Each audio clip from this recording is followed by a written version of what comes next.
भारत ने बना ली दुनिया की पहली ऐसी तकनीक। अब भारत 5th जनरेशन और 6th जनरेशन के फाइटर जेट को बनाएगा नहीं, सीधा छापेगा। अब चुटकियों में एडवांस से एडवांस हथियार बनकर हो जाएंगे तैयार। भारत बना ऐसा करने वाला दुनिया का पहला देश जो अमेरिका भी नहीं कर सका। भारत के इस कदम से चौंक गई पूरी दुनिया। दोस्तों, जिस फाइटर जेट को बनाने में भारत को काफी समय लग जाता था, जिसकी वजह से दूसरे देशों से फाइटर जेट को इंपोर्ट करना पड़ता था, लेकिन अब भारत दुनिया के एडवांस से एडवांस फाइटर जेट को चुटकियों में छाप देगा। जी हां दोस्तों, आप सही सुन रहे हैं। भारत अब फाइटर जेट को बनाने में अपना समय बर्बाद नहीं करेगा, अब सीधा फाइटर जेट को छाप देगा। अब भारत को जिस भी हथियार की जरूरत होगी उसे चुटकियों में छापकर तुरंत इस्तेमाल करने लायक बना लेगा। और दोस्तों, आपको बता दें, भारत के इस कदम से चीन, अमेरिका और रूस हर जगह भूचाल आ गया है। पूरी दुनिया हैरान है कि जो कोई नहीं कर सका उसे भारत ये कैसे कर दिखाया। तो दोस्तों, पूरी खबर क्या है जानेंगे इस वीडियो में। साथ ही साथ एक दूसरी खबर भी है जो भारत के पड़ोसी देश बांग्लादेश और भारत के संबंधों से जुड़ी हुई है। तो दोस्तों, दोनों खबर आपको इस वीडियो में बताएंगे।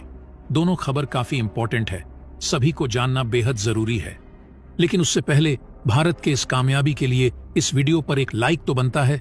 फटाफट वीडियो को लाइक कर दीजिए। दरअसल दोस्तों, भारत दुनिया का पहला देश बनने जा रहा है जो 3D प्रिंटिंग की तकनीक का यूज करके अपने नेक्स्ट जनरेशन के एयरक्राफ्ट को तैयार करेगा।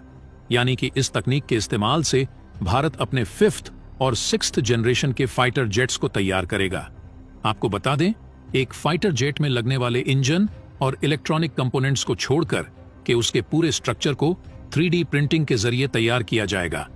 और जब पूरी तरह से स्ट्रक्चर तैयार हो जाएगा तो उसमें कोई जॉइंट भी देखने को नहीं मिलेगा।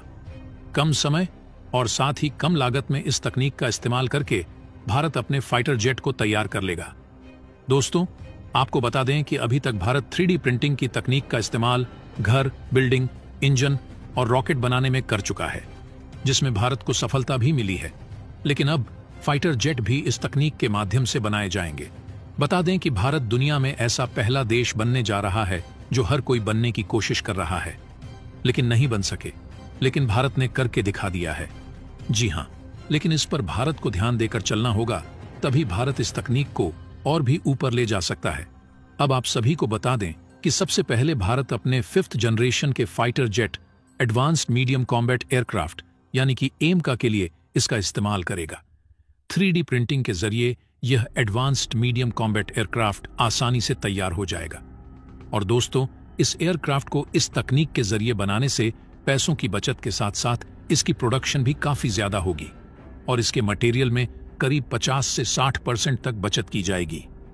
वहीं बताया जा रहा है कि इस तकनीक के इस्तेमाल से वेस्टेज भी काफी कम होगा। हिंदुस्तान एरोनॉटिक्स लिमिटेड, जो कि इस एयरक्राफ्ट को तैयार कर रही है, वह लगातार कई प्राइवेट कंपनियों के साथ बातचीत कर रही है जो इस तकनीक का इस्तेमाल करके उसकी मदद कर सके।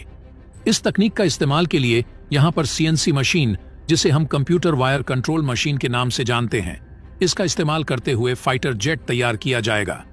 दरअसल दोस्तों, भारत के इस तकनीक से जापान में भूचाल आ गया है, क्योंकि भारत जिस तरह से इस तकनीक को एडवांस बनाता जा रहा है, मतलब 3D प्रिंटिंग तकनीक के बारे में अच्छी तरह से सिर्फ और सिर्फ भारत ही जानता है। हालांकि और भी कई देश जानते होंगे, लेकिन सबसे अच्छी तरह से भारत को ही पता है। और दोस्तों, यह एयरक्राफ्ट को बनाने में कोई भी ज्वाइंट का इस्तेमाल नहीं होगा। रिपोर्ट के अकॉर्डिंग इस मशीन के इस्तेमाल से हिंदुस्तान एरोनॉटिक्स लिमिटेड को काफी ज्यादा बचत हो जाएगी। दुनिया में भारत से पहले उसका सबसे बड़ा और कड़ा कॉम्पिटिटर यानी कि चीन इस तकनीक का प्रयोग कर चुका है। हालांकि चीन इस तकनीक के इस्तेमाल में सफलता को हासिल नहीं कर पाया था। ऐसे में अब भारत ही एकमात्र ऐसा इकलौता देश बन गया है जो इस तकनीक के इस्तेमाल के साथ पहली बार एयरक्राफ्ट को तैयार करेगा। अगर हम बात करें इससे होने वाले सबसे बड़े फायदों की, तो सबसे पहले फाइटर जेट में जितने भी मेन इंपॉर्टेंट कंपोनेंट हैं, इन्हें बहुत ही कम समय में तैयार किया जा सकता है।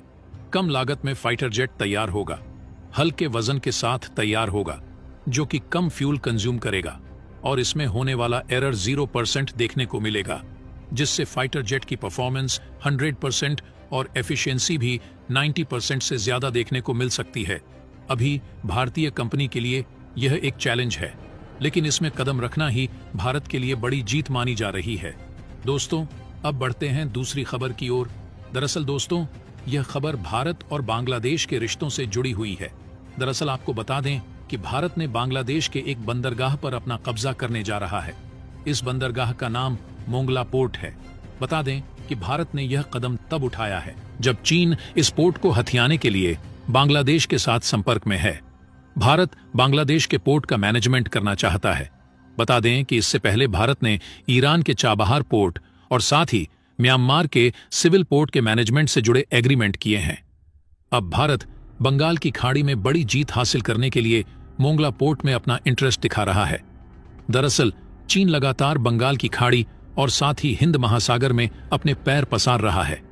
ऐसे में चीन को दूर रखने के लिए यह बंदरगाह भारत के लिए काफी अहम बन जाता है।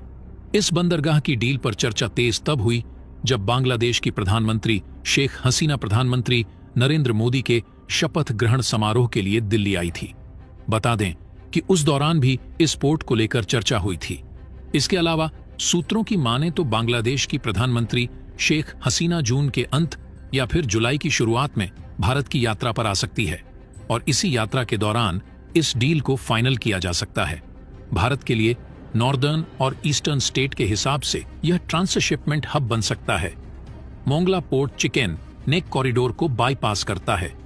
ऐसे में भारत के लिए काफी अहम बन जाता है। भारत अपने नॉर्थ और ईस्ट राज्यों के साथ बेहतर तरीके से इस पोर्ट के जरिए कनेक्ट हो सकता है। भारत में इंडिया पोर्ट ग्लोबल लिमिटेड के एक डेलीगेशन ने पहले ही बांग्लादेश के इस बंदरगाह पर जाकर इसका आकलन भी किया था और बातचीत लगातार जारी है।